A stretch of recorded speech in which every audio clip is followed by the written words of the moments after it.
नमस्कार, इस खास बुलेटिन में आपका स्वागत है। मैं हूं रुचि शर्मा। बुल्स शैली में वापस आ गए हैं और उन्होंने 2023 के लिए अपने बेस्ट गेन्स को स्क्रिप्ट करने के लिए वर्चुअल डिजिटल एसेट्स या क्रिप्टो करेंसीज की मदद की है। बिटकॉइन सबसे पॉपुलर क्रिप्टो करेंसी $24,700 के निशान से ज्यादा बढ़ते हुए 11% से अधिक की वृद्धि देख रहा है, जो ऐतिहासिक रूप से उच्च कीमतों को भेजने वाले छोटे दबाव के कारण हुई है। क्रिप्टो करेंसी विनियमन के बारे में बढ़ती निवेशकों की बेचैनी के बीच विशेष रूप से स्टेबल कॉइन मार्केट को लक्षित करने और इन्फ्लेशन को कम करने के लिए भविष्य के अमेरिकी केंद्रीय बैंक के कदमों के बीच मार्केट कैपिटलाइजेशन द्वारा सबसे बड़ी क्रिप्टो करेंसी हाल के दिनों में अलग अलग पॉइंट्स पर $21,600 से नीचे गिर गई थी। पिछले 24 घंटों में ग्लोबल क्रिप्टो मार्केट कैप 8.45% बढ़ गई है, जो अब $1.11 ट्रिलियन है। उस समय के दौरान total crypto market volume $68.05 billion है, जो 18.23% वृद्धि को रिप्रेजेंट करती है। Decentralized finance accounts total crypto market के 24 घंटों की वॉल्यूम का 8.96% है, जिसकी वॉल्यूम $6.1 बिलियन है। सभी स्टेबल कॉइन्स की मात्रा वर्तमान में $61.83 बिलियन है, जो टोटल क्रिप्टो मार्केट के 24 घंटों की वॉल्यूम का 90.86% है।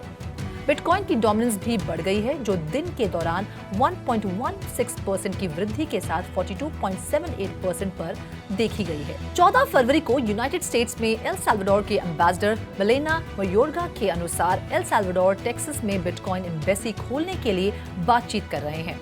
मयोर्गा ने ट्विटर पर कहा कि सेंट्रल अमेरिकन कंट्री नए सहयोगी टेक्सास में बिटकॉइन एम्बेसी स्थापित करना चाहते हैं। स्टेट सेक्रेटरी ऑफ स्टेट जो एस्पार्जा के साथ बैठक के बाद मयोर्गा ने कहा कि एम्बेसी कमर्शियल और इकोनॉमिक एक्सचेंज प्रोजेक्ट्स के विस्तार में मदद करेगी। पिछले साल अक्टूबर में एल साल्वाडोर पूरे यूरोप में बिटकॉइन अपनाने को प्रोत्साहित करने के लक्ष्य के साथ स्विट्जरलैंड के लुगाना में एक सिमिलर एस्टैब्लिशमेंट खोलने पर सहमत हुए थे। एल साल्वाडोर 2021 में बिटकॉइन को लीगल टेंडर के रूप में अपनाने वाला पहला देश बन गया और हाल ही में एक कानून को मंजूरी दी है जो बिटकॉइन समर्थित बॉन्ड जारी करने की सुविधा प्रदान करेगा। बिटकॉइन नेटवर्क पर कंप्यूटिंग पावर या हैश रेट 15 फरवरी को 300.65 एक्सा हैश रेट पर सेकंड तक पहुंच गया, क्योंकि बिटकॉइन की कीमतों में वापसी और एनर्जी प्राइसेस में गिरावट के बीच माइनर्स को कुछ सांस लेने की जगह मिली। लक्सर टेक्नोलॉजीज के आंकड़ों से पता चलता है कि हैश रेट ने लगभग एक वर्ष के भीतर 100 एक्सा हैश रेट पर सेकंड प्राप्त किया, जो 100 एक्सा हैश रेट पर सेकंड से 200 एक्सा हैश रेट पर सेकंड तक तेजी से दुगना हो गया। द माइनर मैकवुल्फीज डाओ के हेड ऑफ रिसर्च ने कहा, ये इस बात का एक मजबूत प्रमाण है कि उद्योग कैसे इंस्टीट्यूशनलाइज्ड हो गया है। बिटकॉइन की कीमत के रूप में हाल के हफ्तों में माइनिंग की इकोनॉमिक्स में सुधार हुआ है। हाइव ब्लॉकचेन, एक बिटकॉइन माइनिंग कंपनी, ने घोषणा की है कि वे 31 दिसंबर 2022 को खत्म होने वाले 3 और 9 महीने की अवधि के लिए अपने इंटरिम फाइनेंशियल स्टेटमेंट्स को रिलीज करना पोस्टपोन कर देंगे। हाइव ने ब्रिटिश कोलंबिया सिक्योरिटीज कमीशन से एक मैनेजमेंट सीज ट्रेड ऑर्डर का अनुरोध किया है, जो इसके सीईओ और सीएफओ को फाइलिंग पूरी होने तक ट्रेडिंग शेयर से प्रिवेंट करता है। कंपनी ने 15 फरवरी को कहा, हाइव की यूरोपियन सब्सिडरीज में से एक के संबंध में एक अनएक्सपेक्टेड टैक्स नोटिस के कारण लेट फाइलिंग हुई। कैनेडियन सिक्योरिटीज लॉ के अनुसार फाइलिंग 14 फरवरी तक होने वाली थी। हाइव ने कहा कि ये अब 28 फरवरी तक फाइल करेगा और 21 फरवरी तक ऐसा करने की उम्मीद है। ब्रिटिश कोलंबिया सिक्योरिटीज कमीशन का कहना है कि देर से इंटरिम स्टेटमेंट्स दाखिल करने वाली कंपनी को $200 कनेडियन का जुर्माना भरना पड़ता है और वो बिना किसी नोटिस के पोटेंशियल सीज ट्रेड ऑर्डर के अधीन है। European commission, the European unions cabinet, government और एग्जीक्यूटिव बॉडी ने ब्लॉकचेन और डिस्ट्रीब्यूटेड लेजर टेक्नोलॉजी के लिए अपने न्यूएस्ट रेगुलेटरी सैंडबॉक्स के लॉन्च की घोषणा की है। ब्लॉकचेन बेस्ड प्रोजेक्ट्स के लिए कानूनी निश्चितता को बढ़ावा देने के लिए एक पैन यूरोपियन रेगुलेटरी फ्रेमवर्क स्थापित करने के लिए newly established European blockchain regulatory sandbox की स्थापना की गई थी। ये कंसोर्टियम द्वारा संभव बनाया गया है, जिसमें bird and bird, OXYGY, WB node और स्पिनडॉक्स शामिल है। डिजिटल यूरोप प्रोग्राम ने सैंडबॉक्स के क्रिएशन के लिए फंडिंग प्रोवाइड कराई है।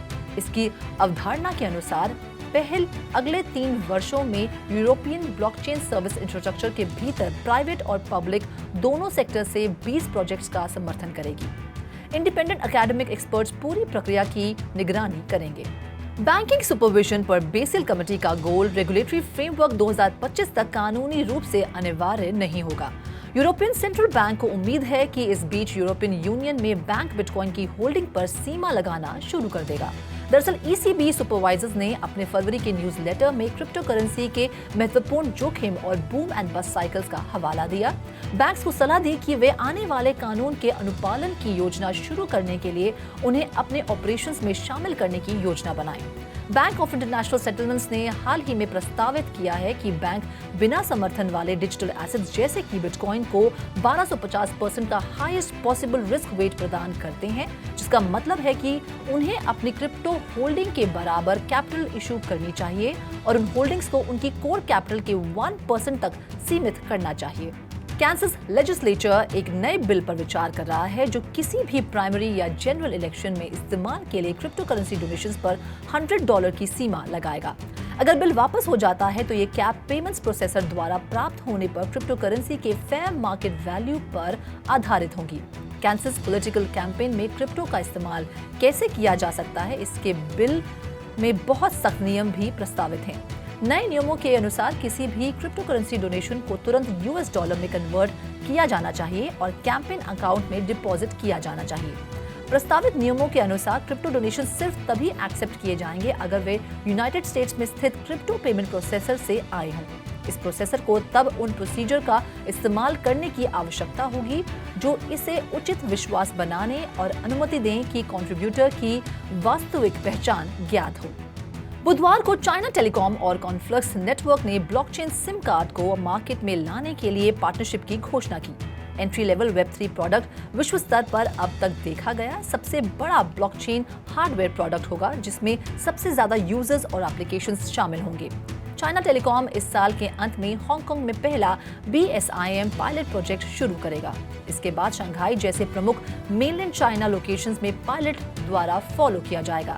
BSIM चाइना टेलीकॉम के 390+ मिलियन मोबाइल फोन सब्सक्राइबर्स के लिए वेब3 में एंट्री के बैरियर को नाटकीय रूप से कम कर देगा, जबकि ट्रांजैक्शंस को तेज और अधिक सुरक्षित बना देगा। टेलीकॉम यूजर्स की पर्सनल डिजिटल एसेट को और अधिक सुरक्षित बनाकर इसका लक्ष्य मोबाइल फोन को और अधिक सुरक्षित बनाना है।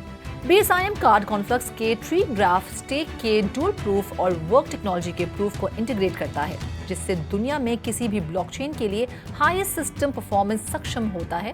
ये यूजर्स की प्राइवेट कीज की सिक्योरिटी के लिए सिम कार्ड के हार्डवेयर सिक्योरिटी एडवांटेजेस का इस्तेमाल करता है, जो एक सुरक्षित और सुविधाजनक वेब3 एंट्री सोल्यूशन है। Ethereum layer 2 solution provider polygon ने लंबे समय से प्रतीक्षित स्केलिंग अपग्रेड की घोषणा की है। इसके zero knowledge Ethereum virtual machine mainnet के बीटा लॉन्च के साथ 27 मार्च को शेड्यूल किया गया है। पॉलीगॉन ने 14 फरवरी को एक ब्लॉग पोस्ट में कहा कि 3.5 महीने के बैटल टेस्टिंग के बाद सिस्टम अगले महीने मिनट लॉन्च करने के लिए तैयार हो जाएगा। इसे इथेरियम के लिए सीमलेस कॉलिंग करार दिया गया है और इसे पहली बार पिछले साल दिसंबर में टेस्टनेट के रूप में अवेलेबल कराया गया था। ZK रोल-अप स्केलिंग टेक्नोलॉजी 3 साल से अंडर डेवलपमेंट है। इसमें 5000 से ज्यादा स्मार्ट कॉन्ट्रैक्ट्स की डिप्लॉयमेंट, 75,000 से ज्यादा ZK प्रूफ्स का क्रिएशन, 84,000 से ज्यादा वॉलेट्स का क्रिएशन और 2 पब्लिक थर्ड पार्टी ऑडिट्स का संचालन शामिल है। टीम ने कहा कि सिक्योरिटी अत्यंत महत्वपूर्ण है। यही वजह है कि पॉलीगॉन ZK EVM को टेस्ट और ऑडिट्स की एक चुनौती के जरिए से चलाया गया है। टेथर का प्रमुख टोकन USDT इसके प्रतिद्वंदी BUSD पर एक नियामक कार्रवाई के बाद लगभग $1 बिलियन बढ़ गया है। मंगलवार को टोकन का मार्केट कैप $68.47 बिलियन से शुरू हुआ और इसके बाद लगभग $69.23 बिलियन हो गया। इस बीच पैक्सिस द्वारा जारी किया गया BUSD सोमवार को $16.14 बिलियन से गिरकर 14 फरवरी को $15.46 बिलियन हो गया। NYDFS के आदेशों के बाद टोकन के पीछे कंपनी पैक्सिस ने पुष्टि की कि वे अगले हफ्ते से स्टेबल कॉइन के नए यूनिट्स को मिंट करना बंद कर देगी। DeFi Llama के डेटा से पता चलता है कि टेथर के लेटेस्ट गेन्स ने इसके स्टेबल कॉइन मार्केट में 50.77% का प्रभुत्व ला दिया है। पूरे मार्केट में $136.93 बिलियन का मूल्य है। इस खास बुलेटिन में फिलहाल इतना ही। आप देखते रहिए 3.0 TV।